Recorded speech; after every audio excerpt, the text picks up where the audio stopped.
Hey, my name's Callie, and I'm part of the X-Chem outreach team here at St. of X, and I'm going to show you today how to make ice cream in a bag using some really fun chemistry. So, before we get into it, of course, I need to thank our sponsors, Actual and Promo Science. Without them, we wouldn't be able to do everything we do here at X-Chem. So, let's get into what you'll need for this little experiment. You're going to need half and half. So just like this, and if you don't have half and half, then I'll give you some substitutes that you can use with stuff you might already have at home in just a minute. We're going to need some vanilla extract. You can also use a different flavoring if you want. We got some sugar here, some salt.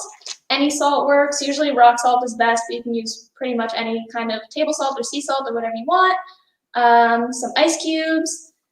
Some small plastic bags, so just the pint size or sandwich size is fine, and then some larger, like gallon size plastic bags.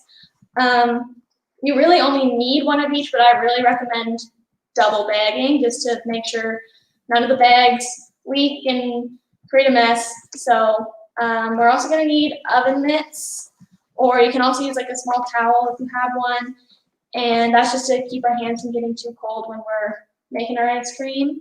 And then, of course, measuring cups and spoons so we can measure out all of our ingredients for our ice cream. So this is just a little slide about things you can use if you don't have half and half. So if you want to make this at home and you're watching this video back, you can pause it here and take a look at some of the options that there is you can mix together to make some half and half with stuff you might already have. So let's make some ice cream. First, in the small plastic bag, we're going to add half a cup of half and half.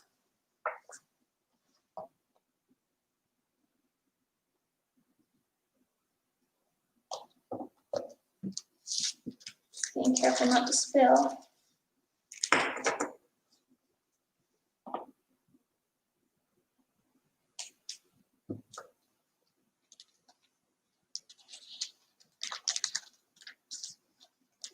There we go.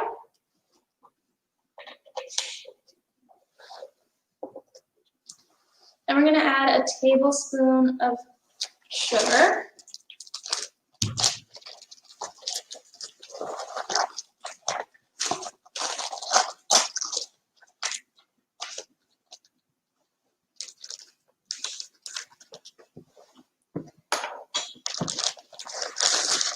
And then we're going to add a little bit of our flavoring. The amount really depends on what kind of flavoring you want to use. For vanilla, I'm going to use 1/4 teaspoon.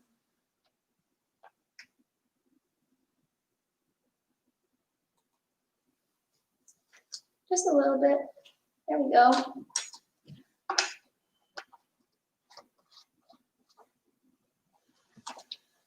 Okay, so I'm going to seal this bag up.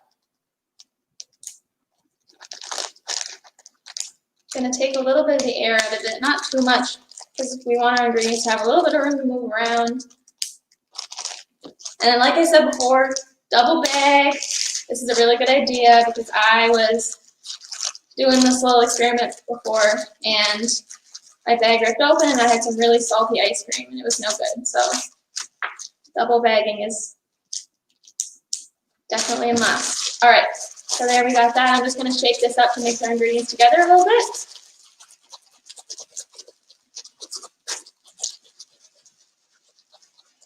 So, in our larger plastic bag, I'm going to add some ice. I'm going to get my friend Josie to bring it over because it's over here. I need about 4 cups of ice, but thank you, Josie. You don't really need to measure, just enough to fill up your big bag, but still leaving some room for your small bag with your ice cream ingredients in there.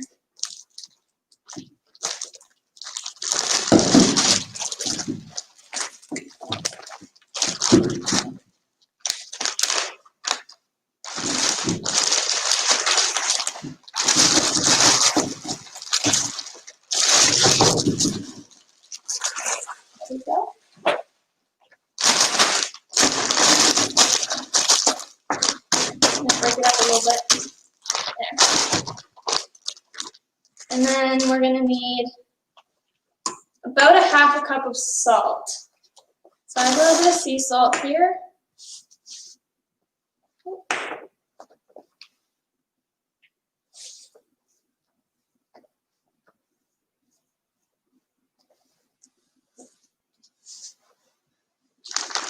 So this is a quarter of a cup, and I'm just going to pour that in, kind of spreading it all over my ice, and then mix it up a little bit.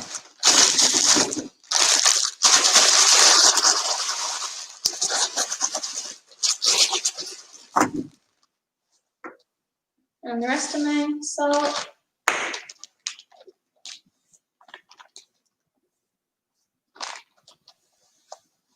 There we go.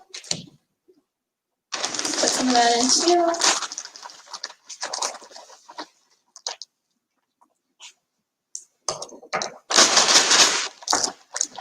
And then we're going to take our small bag from before and put it inside the big bag, and I'm just going to cover that over with some ice there. And seal this up.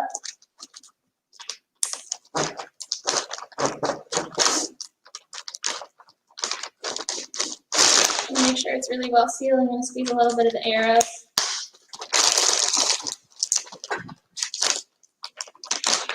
And then again, double bag, so I'm just taking a second big bag and putting that over the first.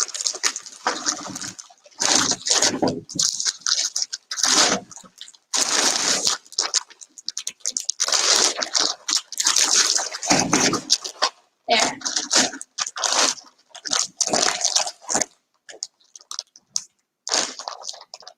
So if the outside of your bag is a little bit wet, don't worry, it's not the bag leaking, it's just a little bit of the condensation because the air outside the bag is warmer than the temperature inside the bag. So, last thing we're going to do is we're going to put on our oven mitts or towel, because this gets really cold on the hands if you don't use that. And we're just going to shake all this up.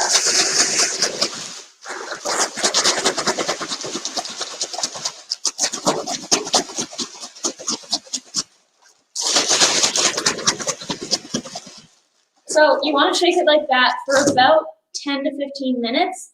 You can keep kind of checking in on your ice cream every once in a while, make sure it's getting a little bit harder, a little bit frozen, kind of feels like ice cream, and eventually it should freeze up like ice cream normally does. So let's get to the good part. Why does this work? So in order to make ice cream, the ingredients have to be really cooled down. And so we mix all our ingredients together and we put it in the bag, and if we just used ice, the ice itself wouldn't cool the ingredients down enough to make the ice cream freeze how we want it to and get that consistency that we know as ice cream. So we use salt because salt actually lowers the freezing point the melting point of the ice. So without salt, the melting point of the ice is about 0 degrees Celsius. And then with salt, it can go as low as minus 17 degrees Celsius. So that's a big difference. It all depends on how much salt you use. But so that means if the freezing point of the ice is lower, it's going to melt really fast at room temperature compared to just normal ice. So in order for ice to melt, it has to absorb heat from its surroundings. It takes the heat from things around it, like the ice cream in our smaller bag that we had just now. And so it's pulling that heat, and when you add the salt in, it pulls even more heat because it's melting even faster. So that's what's going to make our ice cream freeze how we want it to. So now we're going to talk about how this applies to your life, how you might kind of see this being used in the real world. So salting sidewalks and roads in the winter. You've probably seen trucks going around, snowplows with the salters coming out the back and people spreading ice on the sidewalks. This is because, like we said before, the salt lowers the freezing point of our ice. So if it's really, really cold outside, usually in the wintertime, it's a cold day and it just snowed, it's going to be below 0 degrees Celsius. So normally the ice would just stay and the roads would be really slippery and dangerous. But with the ice, with the salt, the ice is gonna melt a lot faster, and it'll melt at lower temperatures than normal. So it will be a lot safer for everyone to drive on because that ice will melt away and the roads won't be so slippery. So, anybody have any questions? And while you're asking questions, because there is a little bit of a delay between the chat and when I get your questions, I'm going to show you the ice cream that I made earlier. This is all already been nice and shaken up. I had it prepared. So let's see how it turned out. It might have melted a little bit during our video, but that's okay.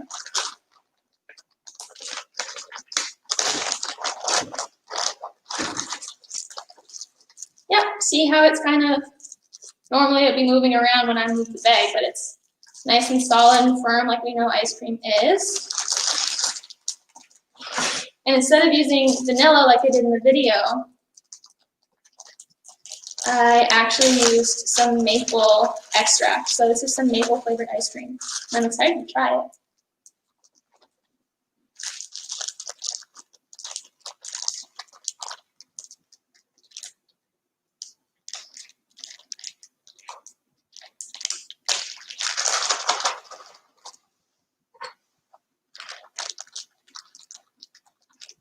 There, so as you can see, because of the salt and the ice, our ingredients turn nice and hard like ice cream.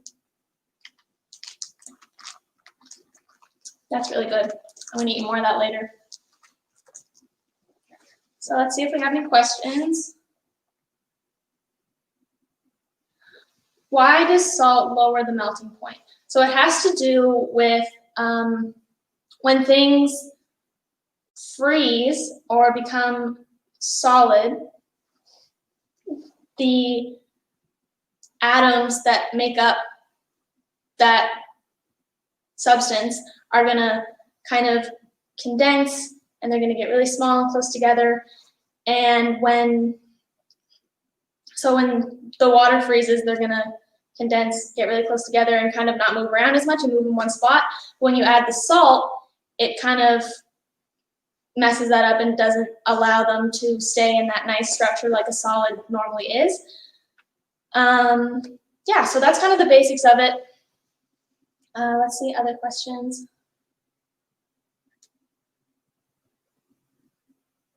What do you use if you don't have half and half? So I had a slide before. We can just go back really quick. So there's 3 options you can use if you have, depending on what kind of milk or cream you have at home. So you can use a half a cup of whole milk and a half a cup of light cream, or 3/4 of a cup of whole milk and a 1/4 cup of heavy cream. Or if you have low fat or skim milk, you can use 2/3 of a cup of that and a 1/3 of a cup of heavy cream. It all depends on what you have at home. All of those should work. If you have different stuff, or you're looking for something else with what you have, maybe, I don't know, look on the internet. There's lots of different substitutes for half and half that should work for this recipe. But these are the best ones I've found with common stuff that people would normally have at their house. Let's see if there's more questions.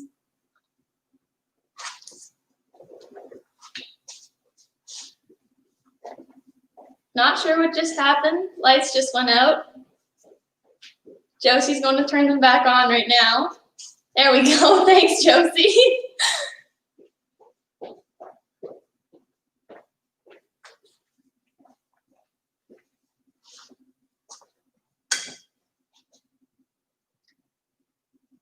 Any more questions? I'll just give it another minute, see if there's anybody else that has anything to ask.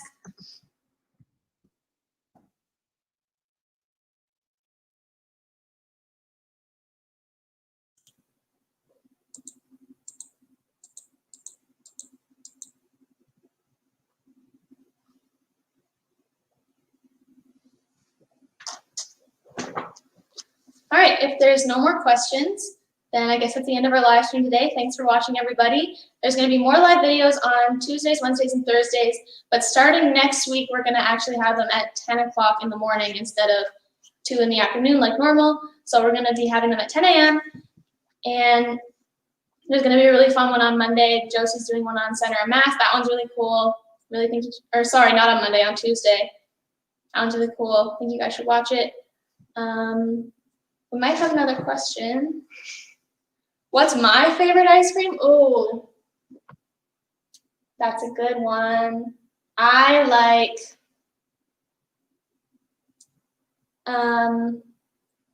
salted caramel cookie chunks. That's what it's called. That's a really good one. If you're at a stand and then have that, you should definitely try it. Recommend. Okay. If that's all the questions for today, then, oh, do we have another one? We just might. I'll hold on for 1 minute. Why are live streams at 10 a.m.? We weren't getting a whole lot of watchers in the afternoon. We're thinking it's because, you know, it's summertime and in the afternoon, you might want to go to the beach or go on a trip. You might, you know, usually when you do things in the daytime, it's in the afternoon. So we're thinking that more people will be at home in the morning. And so more people will be able to watch our live streams at 10 a.m. instead of at 2 p.m. So that's really the reason that we're switching them just for the next few weeks. All right. I think that's the end of the questions. Thank you everybody for watching. We'll see you on Tuesday. Bye.